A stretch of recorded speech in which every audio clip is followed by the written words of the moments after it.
हम खेल के अपोजिट नहीं हैं। हम चाहते हैं कि यहाँ नौजवान जो है स्पोर्ट्समैनशिप में अपने आप को डाले, और आजकल एवेन्यूज हैं स्पोर्ट्समैन के लिए, बड़े बड़े एवेन्यूज हैं।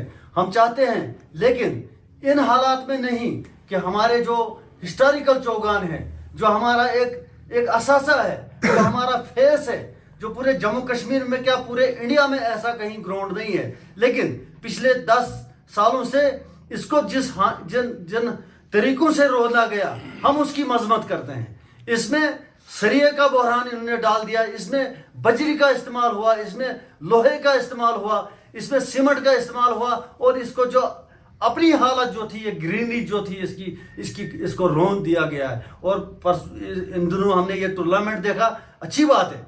ये मैं नहीं समझता हूं कि ये कोई टूर्नामेंट था। It was a party sponsored tournament, particular party sponsored tournament था।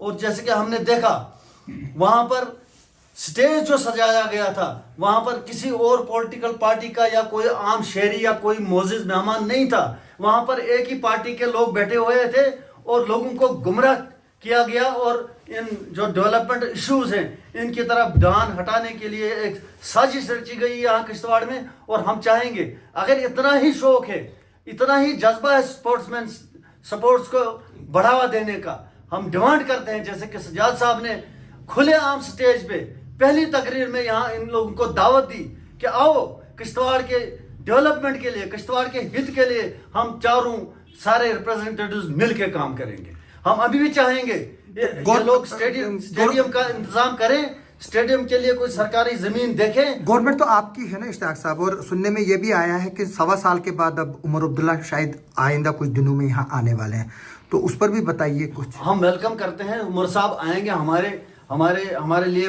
बड़ी खुशी की बात है कि उमर साहब यहाँ पधारेंगे।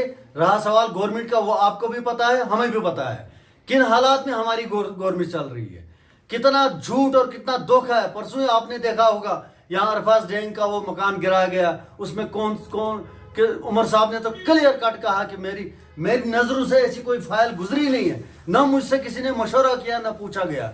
ये सरकार चल रही है हमारी। लेकिन फिर रविंदर रैना भी तो उधर ही जाते, बोलते हमने भी नहीं गिराया, एलजी ने भी नहीं गिराया, उमर साहब ने भी नहीं गिराया, तो फिर घर किसने गिराया? किसने कहा? झूठ। उसने एक बयान दे दिया फजूल में। वाकई हमारे डिप्टी सीएम ने कहा कि भाई उसकी कॉल रिकॉर्डिंग चेक करो, उसने कभी भी गवर्नर साहब से बात नहीं की होगी। ऐसे हवा में बातें करने वाले तो इनका तो कोई मुकाबला नहीं है।